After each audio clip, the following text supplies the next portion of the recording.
샬롬, 이동춘 목사입니다. 오늘도 여러분의 삶이 주님의 평안으로 가득하시길 기원하며 하나님의 말씀을 나누겠습니다. 오늘 말씀은 마태복음 8장 5절에서 13절 말씀입니다.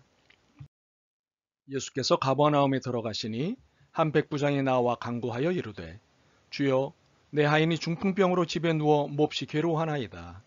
이르시되 내가 가서 고쳐주리라. 백부장이 대답하여 이르되 주여 내 집에 들어오심을 나는 감당하지 못하겠사오니 다만 말씀으로만 하옵소서. 그러면 내 하인이 낫겠사옵나이다. 나도 남의 수하에 있는 사람이요 내 아래에도 군사가 있으니 이더러 가라 하면 가고 저더러 오라 하면 오고 내 정도로 이것을 하라 하면 하나이다.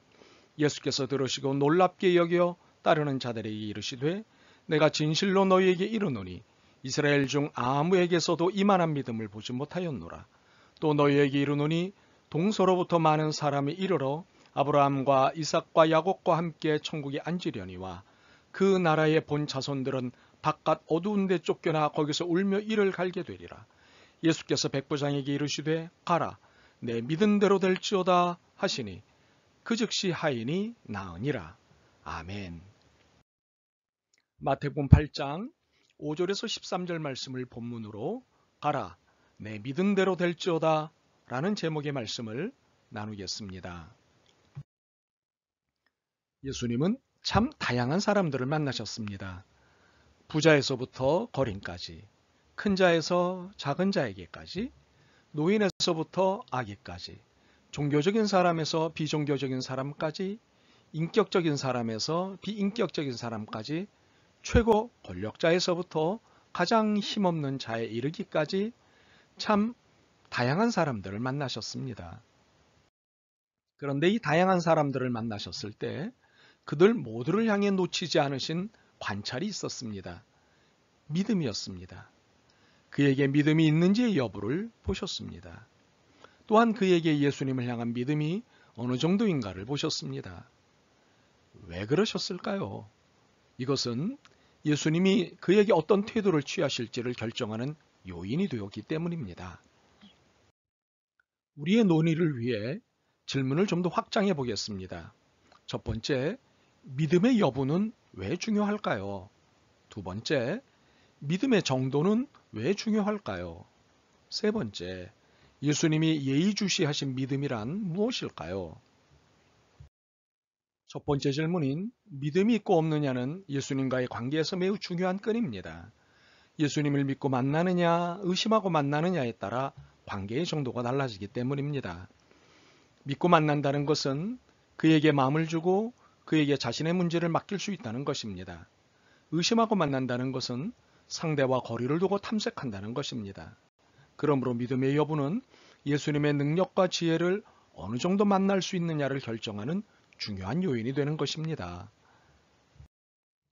두 번째로 믿음의 정도는 무엇입니까? 입니다. 믿음의 크기와 깊이를 말하는 것입니다. 이는 믿음의 크기와 깊이에 따라 예수님의 능력과 지혜를 비례해서 만날 수 있기 때문입니다. 세 번째 질문인 예수님이 예의주시하신 믿음이란 무엇일까요? 예수님에게 마음을 주는 것일까요?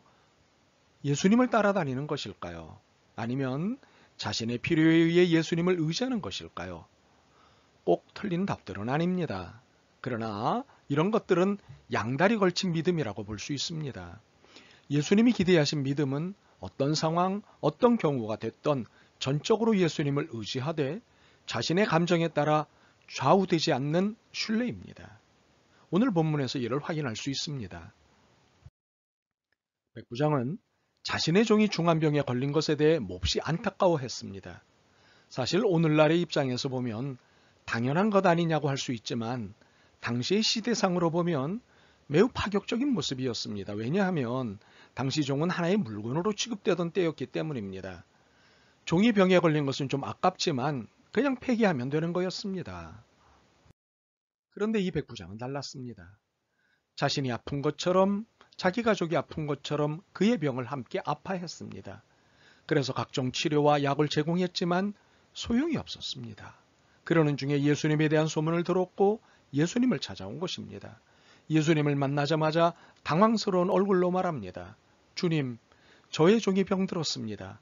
걷지도 못하고 고통이 심합니다. 그의 애정을 읽으신 주님이 말씀하십니다. 내가 가서 고쳐주겠다. 이렇게 바로 답하시는 경우는 있기는 해도 늘 그러신 것은 아니었습니다. 그래서 우리는 주님의 이 즉석 허락에 대해 질문할 필요가 있습니다. 왜 이리 즉시 허락하셨을까요? 그의 애정, 그의 동정, 그의 연민을 읽으셨던 것입니다. 주님의 역사는 애정을 통해, 동정을 통해, 연민을 통해 나타남을 알아야 합니다. 그런데 예수님의 즉석 허락에 백부장이 보인 반응은 얼마나 놀라운지요? 아닙니다. 그렇게 수고하실 것 없습니다. 그저 명령만 내리시면 저의 종이 낫겠습니다. 저도 명령을 받고 내리기도 하는 사람입니다. 제가 한 병사에게 가라고 하면 가고 다른 병사에게 오라고 하면 옵니다. 그리고 저의 종에게 이것을 하라고 하면 합니다. 헐, 대박. 이렇게 표현해도 되겠습니까? 그렇습니다. 이것이 그의 말에 대한 주님의 반응이셨습니다. 헐, 대박. 그는 상황에 따라 본질이 달라진다고 생각하지 않은 것입니다. 본질은 상황이 아니고 상황은 달라져도 본질은 변함이 없음을 알았던 것입니다. 본질이 무엇입니까?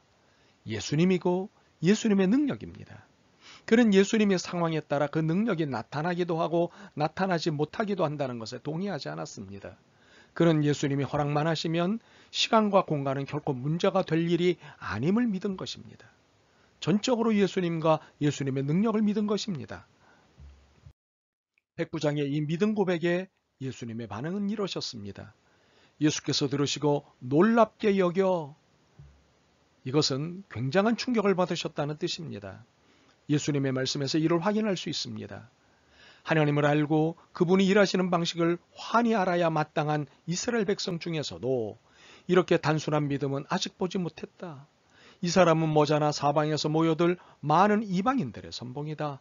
그들은 동쪽에서 흘러들고 서쪽에서 쏟아져 들어와 아브라함, 이삭, 야곱과 함께 하나님 나라의 잔치상에 앉을 것이다. 믿음 안에서 자랐으나 믿음이 없는 사람들은 무시당하고 은혜에서 소외된 자들이 되어 이게 어찌된 일인지 의아해할 것이다. 백부장의 믿음은 앞서 정의했던 것과 같습니다. 어떤 상황, 어떤 경우가 됐던 전적으로 예수님을 의지하되 자신의 감정에 따라 좌우되지 않는 신뢰였던 것입니다. 이 믿음이 예수님을 놀라게 했던 것입니다. 그래서 하나님을 알고 그분이 일하시는 방식을 환히 알아야 마땅한 이스라엘 백성 중에서도 이렇게 단순한 믿음은 아직 보지 못했다. 이 사람은 머자나 사방에서 모여들 많은 이방인들의 선봉이다. 라는 최고의 칭찬을 받게 되었던 것입니다. 어떤 상황, 어떤 경우가 됐던 전적으로 예수님을 의지하되 자신의 감정에 따라 좌우되지 않는 신뢰를 보인 백부장은 어떤 결과를 얻었습니까? 그렇습니다. 그가 믿은 대로 되는 결과를 얻었습니다. 가라, 내 믿은 대로 될지어다. 하시니 그 즉시 하인이 나으니라. 놀랍지 않습니까? 그가 믿은 대로 즉시 하인이 나았습니다. 당시 그 누구도 고칠 수 없던 그 병이 나았습니다. 무엇으로요? 백부장의 믿음대로 하인의 병이 나았습니다. 분명 백부장의 믿음은 복잡한 믿음이 아니었습니다. 단순한 믿음이었습니다. 상황이나 감정에 따라 우왕좌왕하는 믿음이 아니었습니다. 전적으로 맡기는 믿음이었습니다. 자신을 통째로 맡기는 믿음이었습니다. 예수님이면 다 된다는 믿음이었습니다. 그렇다면 우리에게는 무엇이 문제일까요? 믿음 없음이 문제일까요? 믿음의 크기가 문제일까요? 그렇습니다. 믿음의 크기입니다. 전적으로 맡기는 단순한 믿음이 필요합니다. 주님의 역사는 복잡한 머리에서 나오지 않습니다. 전적으로 맡기는 단순한 순종에서 나옵니다. 믿은 대로라는 단순한 믿음입니다. 우리에게 이런 믿음이 필요합니다. 이런 믿음으로 사는 여러분이시길 소망합니다. 아멘. 주님, 제게 전적으로 맡기는 믿음이 부족했습니다. 단순하지 않고 복잡했습니다. 제게 백부장의 믿음이 있었으면 좋겠습니다. 도와주옵소서. 주님만 전적으로 믿기로 결심하오니 도와주옵소서. 예수 그리스도의 이름으로 기도드립니다. 아멘. 오늘도 여러분의 믿음과 삶을 응원합니다. 사랑합니다.